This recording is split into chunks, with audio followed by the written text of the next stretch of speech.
بسم اللہ الرحمن الرحیم۔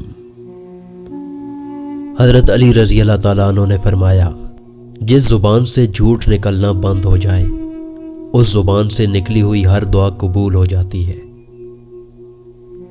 جو شخص برداشت کرنے کا فن جانتا ہے وہ شخص زندگی کی کوئی جنگ ہار نہیں سکتا۔ ہوائیں موسم کا رخ بدل دیتی ہیں اور دعا مصیبتوں کا۔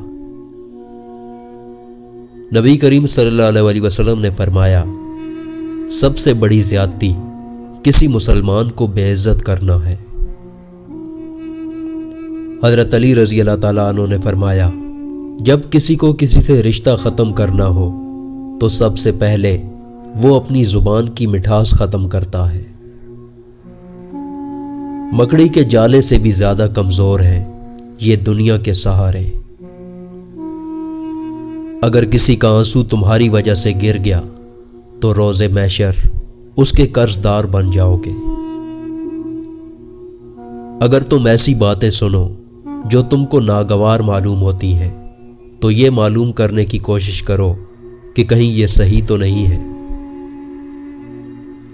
رابعہ بصری سے کسی نے پوچھا کہ کیا گناہگار کی توبہ قبول ہوتی ہے؟ انہوں نے فرمایا، انسان اس وقت تک توبہ کر ہی نہیں سکتا جب تک اللہ توفیق نہ دے، اور جب توفیق مل جائے پھر قبولیت میں کوئی شک نہیں رہتا۔ سب سے اچھی زندگی وہ بسر کرتے ہیں جو اپنی ضرورت پوری کرنے کے لیے اللہ کے سوا کسی اور پر بھروسہ نہیں کرتے۔ تمہاری وجہ سے اگر کوئی بے سکون ہو جائے تو یاد رکھو تم ظالموں میں سے ہو۔ انسان اپنی غلطی پر اچھا وکیل بنتا ہے اور دوسروں کی غلطی پر سیدھا جج بن جاتا ہے۔ مجھے کوئی پرواہ نہیں دشمن کی، بس مجھے نفرت ہے ان لوگوں سے جو دوستوں کے لباس میں منافق ہوں۔ کسی کے ساتھ غلط کر کے اپنی باری کا انتظار ضرور کرنا، کیونکہ قسمت جب تماچا مارتی ہے تو وہ منہ پر نہیں بلکہ روح پر لگتا ہے۔ سمجھدار وہ نہیں جو زیادہ پڑھا لکھا ہو، بلکہ اصل سمجھدار وہ ہے جسے یہ ہنر آتا ہو کہ کس سے کہاں پر، کس الفاظ اور کس لہجے میں بات کرنی ہے۔ وقت کے شکنجوں نے خواہشوں کے پھولوں کو نوچ نوچ توڑا ہے، کیا یہ ظلم تھوڑا ہے؟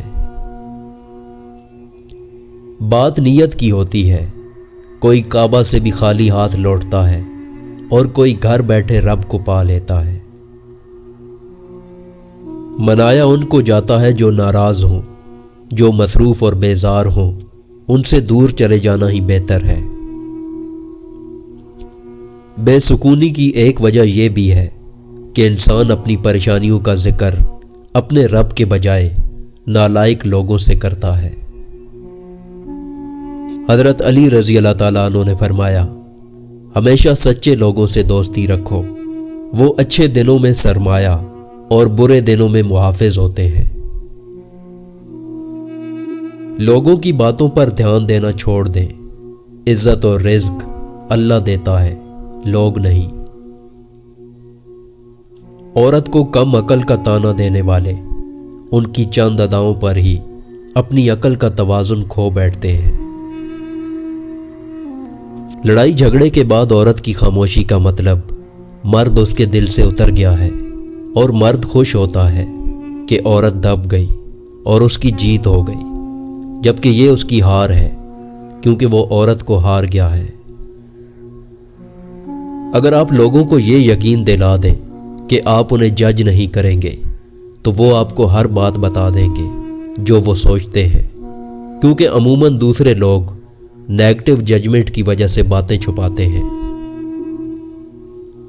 بعض اوقات ساری زندگی چلنے کے لیے ایک بار گرنا بہت ضروری ہوتا ہے۔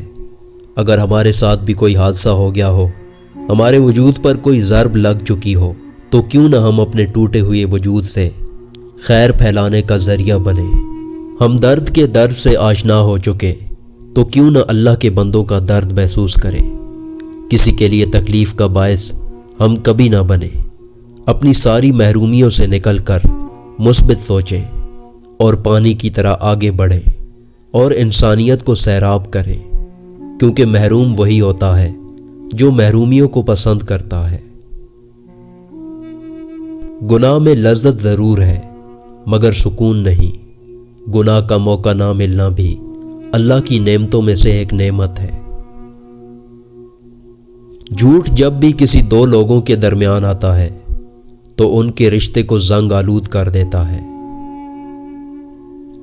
ہر انسان میں جہاں کوئی اچھی بات ہوتی ہے تو ساتھ کچھ بری باتیں بھی اس کی شخصیت کا حصہ ہوتی ہیں، مگر ہمیں لوگ تب تک اچھے لگتے ہیں جب تک ان کی اچھی سائیڈ ہمارے سامنے رہتی ہے، اور جیسے ہی ان کی بری بات کھلے تو ہم فوراً ان کو جج کرنے لگتے ہیں۔ اور پھر اپنی زندگی میں کتنے ہی ایسے لوگ ہوتے ہیں جن کو ہم اپنی اسی ججمنٹل سوچ کی بنا پر چھوڑ دیتے ہیں۔ ہم خود نہیں بدلتے، دوسروں کو بدلنا چاہتے ہیں۔ پرانے زمانے کے لوگ تعریف والی جگہ سے بھاگ جایا کرتے تھے۔ سب سے زیادہ کمزور چیز اپنی تعریف سننا ہے، اور سب سے خطرناک چیز ہوتی ہے اپنے منہ سے اپنی تعریف کرنا۔ یہ ایک وبا ہے، اور یہ وبا بہت پھیلی ہوئی ہے۔ اپنی شکل کی تعریف، اپنے خاندان کی تعریف اور اپنی ذات کی تعریف ایک وبا بن گئی ہے۔